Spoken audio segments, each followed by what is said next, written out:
ये हमेशा हो रहा है कि कभी यस बैंक में वॉल्यूम ज़्यादा, कभी वोडाफोन में वॉल्यूम ज़्यादा, तो कभी सुजलोन में वॉल्यूम ज़्यादा। तो अगर वॉल्यूम के अनुसार ही शेयर 50-60 पर जाए, क्योंकि सुजलोन एनर्जी जिस तरीके से आपको एक अच्छा लेवल इसने अभी हाल ही में दिखाया, उसके बाद ये फिर से दोबारा नीचे आया। तो मैंने आपको बताया था करीब जिस तरीके से न्यूज़ निकल कर आ रही है उसके अंदर Adani power, Adani green energy और आपका अंबुजा सीमेंट है सर, जिस तरीके से आज चढ़ाव की अवधि सिखा सकती है, लेकिन उससे जो प्रॉफिट और लॉस आता है उसमें जो हमारा मन होता है ना, वो साइकोलॉजी नहीं सिखा पाएगी। ये कहीं लिख लेना सर कि अभी भी हम इन्वेस्टिंग करते हैं, कोई भी हम शेयर ले लेते हैं, वो लॉस की तरफ जाता है हृदय कैसे होता है, प्रॉफिट की तरफ जाता है हृदय कैसे होता है, लॉस कब लेना है वो चूक गए, तो वो ये चीज़ को नहीं दर्शाती कि वो डिलीवरी सिर्फ 10 साल के लिए हो गई है जी, बस फिक्स हो गया अब नहीं हम बेचेंगे। वो कहीं भी आगे जाकर इस चीज़ को वो बताऊँ। अभी मैं खुद ही कॉल पुट के बारे में सीख रहा हूँ, उसकी बारीकियाँ सीख रहा हूँ और उसमें थोड़ा सा मैं अध्ययन कर रहा हूँ। अगर हम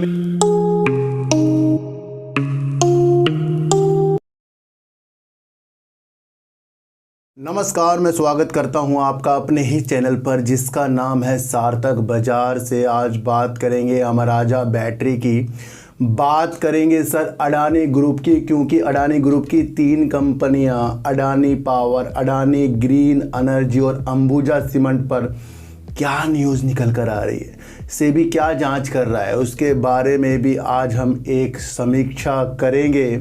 और बात करेंगे सुजलोन एनर्जी में निरंतर धीरे धीरे जो गति आ रही है, जो मेरी खरीद से हल्के हल्के ऊपर की तरफ जा रहा है, अब हमें क्या सुजलोन एनर्जी की तरफ अपनी नज़रों को ले जाना है, उस पर भी बात करेंगे। और आज बात फिर से करेंगे बीसीजी में, क्योंकि आज बीसीजी ने अपर सर्किट लगा दिया। और अगर आज मैंने बीसीजी के ऊपर बात नहीं की तो फिर 2-4 जने आएंगे कि भाई आज अपर सर्किट लगा दिया, आज हमने इसके बारे में चर्चा नहीं की। फिर चर्चा करेंगे बीसीजी में। और इन बीसीजी की चर्चा करने से पहले मैं आपको एक चीज़ बता दूं सर, कि जिस तरीके से मैंने महीने की शुरुआत में आपको बोला था कि इस बार कहीं निफ्टी 19,000 पे ना पहुंच जाए, किस किस को वो बात याद है कमेंट कर देना। और सबको मुबारकबाद, क्योंकि निफ्टी ने 19,000 को भी टच कर दिया है। ये एक अच्छी गति मार्केट में दिखा रहा है सर। एक मेरे पास काफ़ी लोग कहते हैं सर हमें ना पेपर ट्रेडिंग करनी चाहिए या डायरेक्ट ही किसी चीज़ के अंदर अपनी एंट्री कर लेनी चाहिए, जो भी वो कॉल पुट करते हैं सर। सबसे पहले मैं आपको एक चीज़ बताऊं, अभी मैं खुद ही कॉल पुट के बारे में सीख रहा हूं, उसकी बारीकियां सीख रहा हूं और उसमें थोड़ा सा मैं अध्ययन कर रहा हूं। अगर हमें कोई ये बताता है कि हम पेपर वर्क कर लें पहले, यानी कि पेपर ट्रेडिंग कर लें और उसकी वजह से हम सफल हो जाएंगे, ये बिल्कुल गलत है सर। देखो सर, पेपर ट्रेडिंग सिर्फ हमें नियम सिखा सकती है, उतार चढ़ाव की अवधि सिखा सकती है, लेकिन उससे जो प्रॉफिट और लॉस आता है उसमें जो हमारा मन होता है ना, वो साइकोलॉजी नहीं सिखा पाएगी। ये कहीं लिख लेना सर। किसी चीज़ को खेलने के लिए मैदान पर उतरना पड़ेगा, वरना कागज़ों में चीज़ें करते करते हम कागजी बन जाएंगे। ये मैं इसलिए नहीं कह रहा हूँ कि पेपर ट्रेडिंग ख़राब है, बल्कि एक सिचुएशंस बता रहा हूँ कि हम पेपर ट्रेडिंग में एक बेधड़क होकर कुछ चीज़ें ले लेंगे अपने हिसाब से। आजकल तो ऐप भी ऐसे आ रहे हैं, उसमें क्या होगा सर, उसमें हमें लॉस हुआ हम और बढ़ाते जाएंगे उसको, उसमें वो मज़ा नहीं आएगा सर। हमें क्या है कि हम पेपर ट्रेडिंग में कर करके एक व्यक्ति ने 45,000 का प्रॉफिट कर लिया, क्या वो प्रॉफिट उसको मिल गया? उसने उसको और विचलित कर दिया कि भाई इस मार्केट से सिर्फ पैसा पैसा बनता है। देखो सर, मैं आपको एक चीज़ बताऊं कि जब हम एक खुले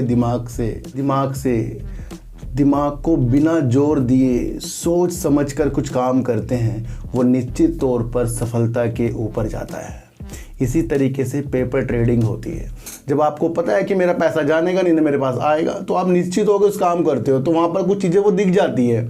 लेकिन अगर आपको मैदान पर उतरना पड़ेगा तो धीरे धीरे उस चीज़ को करना पड़ेगा। कौन कौन ये बात समझ रहा है सर?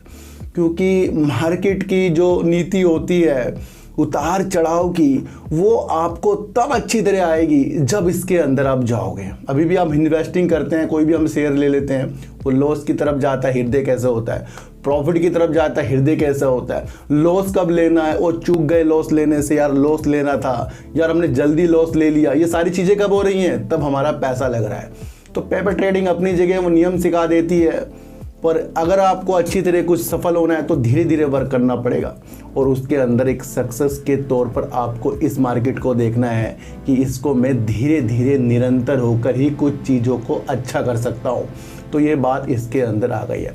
अमराजा बैटरी की एक सहायक company Amaraja infra private limited को सर बांग्लादेश से 100 मेगावाट की सौर परियोजना के लिए उनको $130 मिलियन का एक परियोजना उनको मिल गई है। अमराजा आपको पहले भी पता था कि वो लिथियम आयन बैटरी के लिए अपने को अच्छा वर्क कर रही है और बैटरी के क्षेत्र में वो अच्छा वर्क करती है। उसकी एक सहायक कंपनी को इस तरीके से एक बाहर की दिशा में यानी कि बांग्लादेश में $130 मिलियन का सौर परियोजना के लिए ऑर्डर मिल गया है। ध्यान रखना कि बांग्लादेश की तरफ अभी अडानी जी ने अपनी अडानी पावर की जो बिजली देने की न्यूज़ आई है, और अब आपको एक दूसरी कंपनी जो अमराजा बैटरी यानी कि अमराजा ग्रुप की कंपनी है, वो वहाँ पर उसको एक कार्य सौर ऊर्जा की तरफ मिल गया। इससे दिशा मिल रही है कि सौर ऊर्जा, पवन ऊर्जा और जल जो विद्युत होता है वो देश के साथ हर जगह अपनी उपलब्धियों को बढ़ाता जा रहा है, और देश की कंपनियां बाहर जाकर भी अपने वर्क को निरंतर अच्छा करेगी। तो यहाँ अमराजा जो बैटरी है मजबूती स्थिति की तरफ आ रहा है। मैं आपको एक चीज़ बता दूं, अब बात करेंगे अडानी ग्रुप की, और अडानी ग्रुप की बात इसलिए भी करेंगे क्योंकि अडानी ग्रुप के नेतृत्व में 3 कंपनियां जो हैं, जो सेबी उनकी जांच कर रहा है। जिस तरीके से न्यूज़ निकल कर आ रही है उसके अंदर Adani power, Adani green energy और आपका अंबुजा सीमेंट है सर।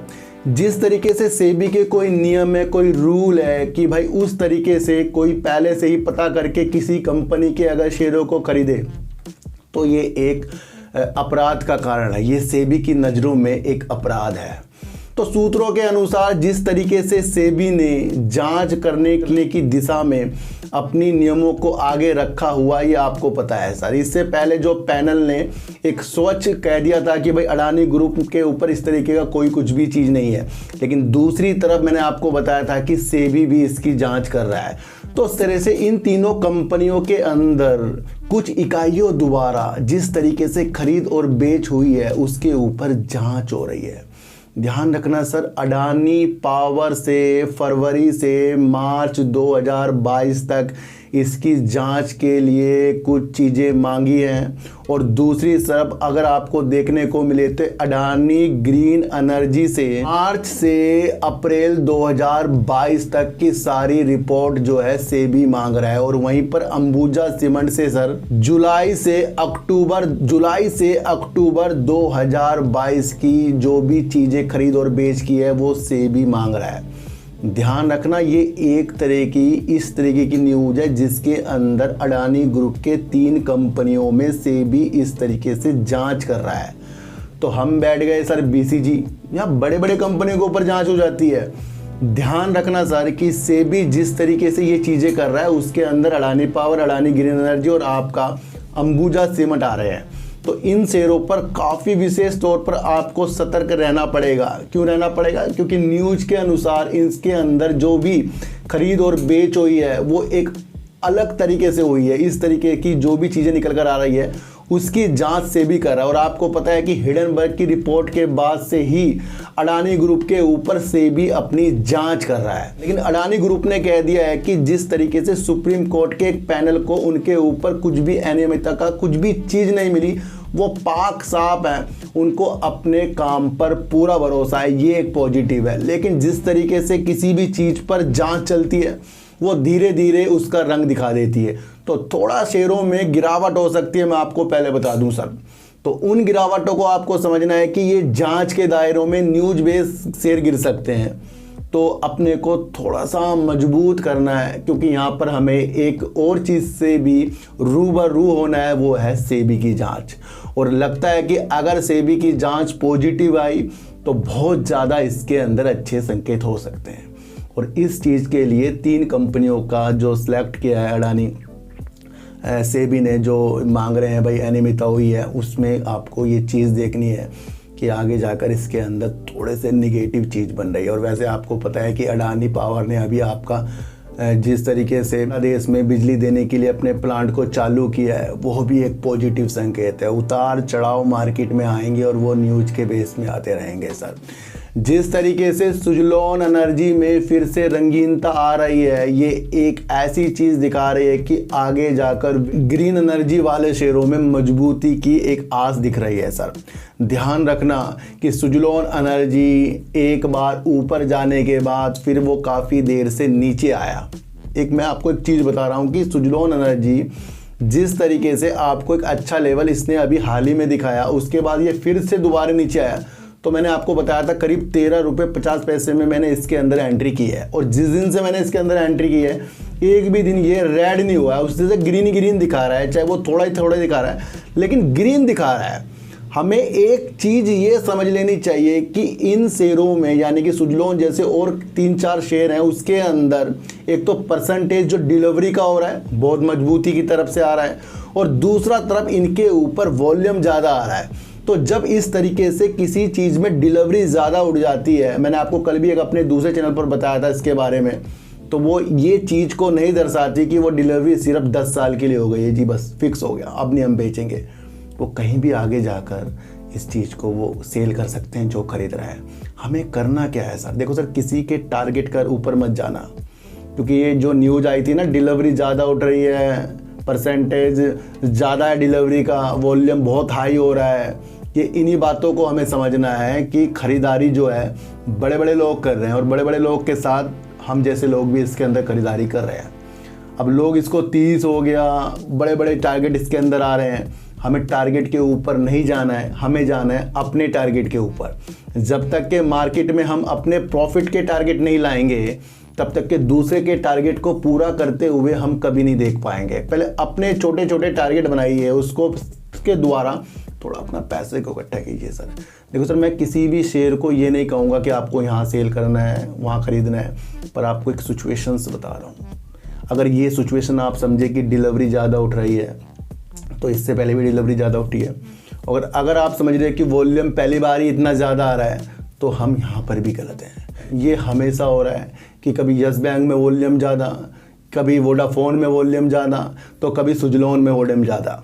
तो अगर वॉल्यूम के अनुसार ही शेयर 50-60 पर जाए, और अगर डिलीवरी उठाने के बावजूद भी शेयर 50-60 पर जाए, तो हम उसको तवज्जो दे सकते हैं। पर ये चीज़ें जो होती हैं, ये अपने प्रॉफिट की तरफ देखने के लिए होती हैं। कौन कौन इस बात को समझेगा, वो अपनी साइकोलॉजी को लड़ा सकता है। और अब बात करेंगे BCG की सर। सबसे पहले एक चीज़ बताऊं कि कल की मेरी वीडियो में सबसे पहले मैंने एक टाइटल लिखा है कि मैं BCG को बाय करूंगा, क्वेश्चंस मार्क, उसके अंदर मैंने लिखा है। और कल की वीडियो में मैंने आपको कह दिया था कि ये धीरे से अपने लोअर सर्किट खोलेगा, जब भी खोले, कल के लिए नहीं कहा था, लेकिन ये अपने रंग को जब अच्छा करेगा जब ये फिर से अपना लोअर सर्किट लगाएगा। लेकिन इसने अपर सर्किट लगा दिया। ये मेरे नियमों से अलग हो रहा है, मेरे अपने नियम है मेरे, जैसे मैंने आपको कल बताया था। और मैंने कल भी आपको बताया था कि कल भी ये तेज़ी दिखा सकता है। ये कल की वीडियो मैंने बताया कि ये फिर भी तेज़ी दिखाएगा, ये मैंने कल भी बोला था, लेकिन अपर सर्किट के लिए नहीं बोला था, लेकिन यहाँ पर अपर सर्किट लग गया। देखो सर, एक चीज़ बताऊँ कि जो शेयर बढ़ता बढ़ता बढ़ता एकदम लोअर सर्किट, और लोअर सर्किट लगते लगते एकदम अपर सर्किट, इन शेयरों में हम कर क्या लेंगे? पहले सबसे पहले तो आप ये बताओ, जहां हमारे पास शेयर आए उसने अपर सर्किट लगाना शुरू करा तो हमें अच्छा लगेगा, और हम प्रॉफिट नहीं ले पाए, फिर उसने लोअर सर्किट लगा दिया, तब हमें बेकार लगेगा, फिर तो हम पैसे नहीं कमा पाएंगे। सबसे पहले मुझे एक चीज़ बताओ कि नाम की वैल्यू कितनी होती है। मैं आपको BCG को रखना, बेचना, कुछ भी करने के लिए नहीं बता रहा हूँ, बल्कि एक चीज़ बता रहा हूँ कि अगर हमारे नाम की वैल्यू जो है कितनी इंपॉर्टेंट होती है, कि अगर सुजलॉन एनर्जी 375 रुपये करीब तक भी गया और उसके बाद भी वो नीचे आया, तो क्या उसने अपना नाम चेंज किया? क्या HDFC बैंक ने अपना नाम चेंज किया? क्या कोई भी ऐसी कंपनी जो अपने नाम को ज़्यादा चेंज कर रही हो? नहीं देखने को मिला है। इस कंपनी ने 4 साल में 3 बार अपने नाम को चेंज किया है, ये भी आपको समझ कर चलना है। ध्यान रखना सर, ये जो चीज़ें होती हैं ये भी आपको समझकर चलना पड़ता है। तो इसी में थोड़ा सा अलग सा लग जाता है। अभी ये शेयर ASM स्टेज 3 पर है सर। क्यों है? क्योंकि सेबी ने इसके ऊपर कुछ जांच के दायरे बिठाए हैं। अब उस जांच के दायरे जो सेबी ने बिठाए हैं उसका स्टेटस जो आपको सेबी की तरफ से मिला है कि भाई सेबी ने ये चीज़ें कर दी है, इसके ऊपर नहीं मिलाना है, तो क्या मतलब है? अभी जांच चल रही है। मैं यहाँ पर इसलिए वीडियो नहीं बना रहा हूँ कि आज इसने अपर सर्किट लगाया, कल इसने लोअर सर्किट लगाया, बल्कि मुझे कुछ तथ्य दिखते हैं, मैं उससे रूबरू करा रहा हूँ। यहाँ खरीदने बेचने की सलाह नहीं है। जो शेयर लगातार बढ़ते बढ़ते लोअर सर्किट लगाता है और लोअर सर्किट लगाते लगाते अपर सर्किट लगा रहा है, उस पर विश्वास कैसे होगा? आप मुझे ये बताओ सर। कभी आपने देखा कि रिलायंस ने लगातार अपर सर्किट लगाए हो, फिर लोअर सर्किट लगा दिया हो, फिर अपर सर्किट लगा दिया हो? ये जो BCG है सर, जब तक के सेबी वाली चीज़ों से सही नहीं होगा और तब तक कि ये हमें समझ में नहीं आएगा। मैं आपको फिर बता रहा हूँ कि एक दिन अपर सर्किट, 2 दिन, 4 दिन, 5 दिन लगाने से और बार बार हल्के हल्के खोल कर फिर एंट्री करवाने से कोई शेयर अच्छे नहीं होते। हमें अपने को सेव करना है। मैं सबसे पहले आपको ये बताऊँ, मैं अपने को और आप अपने को जब सेव करेंगे तब हमें एक चीज़ समझ में आएगी। और अगर मैं आज वीडियो ना बनाता तो फिर लोग कहते हैं कि सर ये तो अपर सर्किट लग गया इसलिए आपने वीडियो नहीं बनाई। मेरा आज भी इसके अंदर वो विचार है कि जब ये अच्छा होगा तब हम एंट्री करेंगे, क्योंकि नियमों के अनुसार। देखो एक चीज़ बताऊं मैं आपको, आप शेयर मार्केट से सफलता की सीढ़ी चल लोगे कि अगर आपने अपने लालच को कंट्रोल कर लिया, शेयरों की रणनीति को समझ लिया, ऑपरेटर गेम को समझ लिया, तो आप इस मार्केट पर अच्छा पैसा कमाओगे। पर ये नहीं कि जैसे लोग कह रहे हैं हम वैसे वैसे करते जा रहे हैं। जैसे शेयर भागता जा रहा है हमें वो अच्छा लगता जा रहा है, और जैसे शेयर गिरता जा रहा है वो हमें बेकार लगता जा रहा है। मैंने आपको कहा था कि ये तब मुझे अच्छा लगता कि जब ये अपना लोअर सर्किट खोल कर धीरे धीरे ऊपर जाता, फिर लोअर सर्किट लगाता। ये ऐसा 1 से 2 दिन करता तब अच्छा लगाता। इसने क्या करा? अपना लोअर सर्किट खोला और फिर हल्के हल्के करके इसने अपना अपर सर्किट लगा दिया। तो ये फिर आपको समझना है कि यहाँ पर अभी भी सेबी वाली चीज़ों के अनुसार इस शेयर को हमें देखना है। सर कुछ पैसों के लिए, कुछ प्रॉफिट के लिए हम एक ऐसी चीज़ में फंस जाएं जहाँ हमारा पैसा बर्बाद भी हो सकता है, तो वो मेरे हिसाब से गलत होता है सर। हमारे हिसाब से 500 जाए, लेकिन हमें अपने नियम पर टिका रहना चाहिए कि जो चीज़ हमें अच्छी लग रही है वो भी हमें अच्छी क्यों लग रही है, जो चीज़ हमें बेकार लग रही है किस वजह से बेकार लग रही है, ये भी हमें समझना चाहिए। रीजन इसका गिरने का सेबी है, पर ऊपर जाने का रीजन क्या है पहले आप ये समझो। बड़े बड़े निवेशक हो गए जो दूसरों को एडवाइस भी देते हैं, चाहे वो टीवी में हो कहीं भी हो, वो उनका विचार ही यही है कि इस शेयर से हटकर किसी क्वालिटी वाले स्टॉक पर जाएं, किसी दूसरे स्टॉक पर पैसा लगाएं। मैंने आपको कहा ना कि रणनीति शेयर बाजार से पैसे कमाने की बनाइए, अपने प्रॉफिट की तरफ ध्यान रखने की बनाइए। सारी चीज़ों को समझिए कि इसके अंदर इतने प्रमोटर है, ये भी आपको समझना चाहिए। इतनी ज़्यादा इसके अंदर पब्लिक है, आपको ये भी समझना चाहिए। हमें अपने को सेव करके मार्केट के ऊपर जाना है। कल ही मैंने आपको वोडाफोन आइडिया की तरफ एक इशारे दिए थे, टीड़ागढ़ के बारे में एक इशारे दिए थे। तो टीड़ागढ़ जो कंपनी है बेस्ट है। अब आपको दूसरा नंबर भेल पर भी आपको देखना है, क्योंकि उसके साथ ही वो वंदे भारत ट्रेन के बारे में देखेगा। तो धीरे धीरे रणनीतियों को समझिए सर, अच्छा हो जाइए और देखिए कि BCG में हमें अपने को सेव करना है। और अगर आपका विषय लंबे समय का है तो वो इसके आपको काम को देखकर चलना पड़ेगा, नहीं तो कल कोई सेबी की कुछ न्यूज आएगी ये फिर से गिरना शुरू हो जाएगा। हमें अपर सर्किट और लोअर सर्किट वाले शेयरों से दूर रहना है जो उसके अलावा कुछ करता ही ना हो। अगर ये आज अपना लोअर सर्किट खोल देता पर थोड़ा बहुत ऊपर नीचे होता तो समझ जाते कुछ अच्छी चीज़ इसके अंदर हम देख सकते हैं। अब एकदम से अपर सर्किट लगाना, उसके अंदर कुछ भी ऐसी चीज़ें नहीं देख सकते। आशा करता हूँ इस चीज़ को आप समझे होंगे, इसे दिल पे लीजिए, अब चीज़ को समझिए कि आगे जाकर इस रणनीति को हमें किस चीज़ के ऊपर डालना है। सबसे पहले खुद को बचाना है सर। अडानी ग्रुप के 3 शेयरों पे सेबी की जांच और उनसे जांच के लिए कुछ चीज़ें मांगी जा रही, जो समय अवधि मैंने आपको बता दी है। तो थोड़ा हमें अभी अडानी ग्रुप में निराशा की चीज़ें आगे दिख सकती है। और दूसरी तरफ अमरा ग्रुप की एक कंपनी ने ही बांग्लादेश से 130 मिलियन डॉलर का सोलर में एक प्रोजेक्ट जीता है। ये भी गुड न्यूज़ है, इसको भी आपको समझकर चलना पड़ेगा। और सुजलॉन एनर्जी में अपने प्रॉफिट के टारगेट को सही कीजिए, क्योंकि प्रॉफिट अगर हमारा अपना आया वो हमारा अपना होता है। दूसरों के टारगेट के लिए कभी नहीं भागना मार्केट में, अपने टारगेट पर काम हमें करना पड़ेगा। तो सर चींटी को आटे दीजिए, गाय को रोटी दीजिए और अपने बच्चों को ज़्यादा से ज़्यादा प्यार कीजिए, क्योंकि बच्चे ही आपकी मासूमियत से किस्मत पलटेंगे। तो फिर मिलेंगे आपसे नए वीडियो के साथ, जब तक के लिए नमस्कार।